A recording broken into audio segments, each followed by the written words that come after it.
Click করার জন্য আপনাদেরকে জানাই অসংখ্য অসংখ্য ধন্যবাদ। আপনারা দেখছেন আপনাদের প্রিয় ইউটিউব চ্যানেল ওয়েস্ট বেঙ্গল ডিএসএলআরই। ওয়েস্ট বেঙ্গলের ডিএর আপডেট এবং বেতন বৃদ্ধির আপডেট প্রতিদিনের জন্য পাবেন, তাই অবশ্যই চ্যানেলের সাথে থাকুন, চ্যানেলটিকে সাবস্ক্রাইব করে রাখুন পরবর্তী লেটেস্ট আপডেট পাওয়ার জন্য। আবার দারুণ একটি গুরুত্বপূর্ণ আপডেট নিয়ে চলেছে, যে আপনারা দেখতেই পাচ্ছেন পারিবারিক পেনশনের নিয়ম স্পষ্ট করল রাজ্য। নবান্ন থেকে একটি নোটিশ জারি করলো পেনশনভোগীদের জন্য। যারা পেনশন পাচ্ছেন তারা অবশ্যই ভিডিওটি সম্পূর্ণ দেখবেন।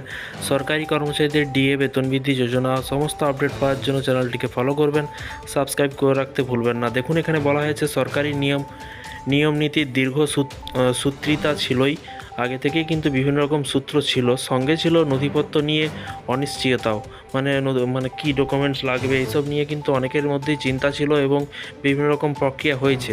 তাই পারিবারিক ও ফ্যামিলি পেনশন পাওয়ার ক্ষেত্রে কোন নথি প্রয়োজন এবং প্রমাণপত্র নিয়ে কোথায় দরবার করতে হবে বা কোথায় যেতে হবে তা জানতেই ঘুরে যেত বছর বছর। শুক্রবার রাজ্যের অর্থ দপ্তর এক বিশেষ বিজ্ঞপ্তি প্রকাশ করেছে। অর্থ দপ্তরের প্রকাশিত এই স্ট্যান্ডার্ড অপারেটিং প্রসিডিওর এর স্পষ্ট করা হয়েছে কোন নথি নিয়ে মৃত সরকারি কর্মচারীর বা স্ত্রী, স্বামী অথবা অবিবাহিত কন্যাকে কোথায় দরবার করতে হবে বা কোথায় যেতে হবে। নবান্নের আশা, এর ফলে পারিবারিক পেনশন যারা পাচ্ছেন অনেকটাই সুরাহা হবে।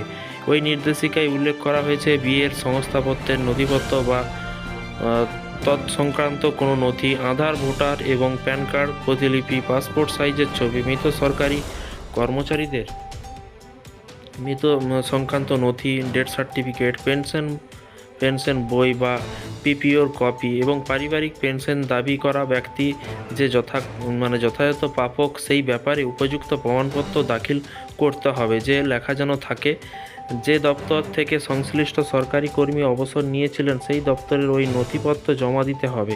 কোনো সরকারি কর্মী অবিবাহিত কন্যা যদি পারিবারিক পেনশনের দাবি করেন, সেই ক্ষেত্রে তাকে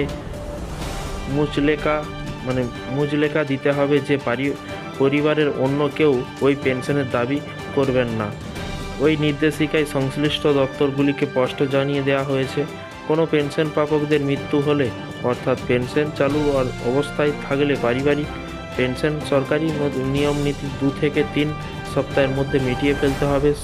রাজ্যের পেনশনার্স ওয়েলফেয়ার অ্যাসোসিয়েশন এর সভাপতি মনোজ চক্রবর্তী বলেন যে কোথায় কী নথিপত্র জমা দিতে হবে তা জানতেই বছর কভার হয়ে যেত। সরকার তা স্পষ্ট করায় মানুষকে আর ভুগতে হবে না বলে আশা করা যায়। তো ফ্রেন্ডস, বিষয়টি বুঝতে পারলেন। এই ছিল আজকে একটি ছোট্ট আপডেট পেনশনভোগীদের জন্য। এবারে কিন্তু বিভিন্ন রকম এখানে আধার কার্ড, ভোটার কার্ড, বিভিন্ন রকম এখানে প্রমাণপত্র চেয়েছে। তো ভিডিওটি ভালো লাগলে একটি লাইক করবেন। এই ধরনের আপডেট পাওয়ার জন্য চ্যানেলটিকে সাবস্ক্রাইব করে পাশে থাকা বেল আইকনটিতে প্রেস করে রাখবেন পরবর্তী লেটেস্ট আপডেট পাওয়ার জন্য। ভালো থাকবেন, সুস্থ থাকবেন এবং নিজের খেয়াল রাখবেন। Thank you.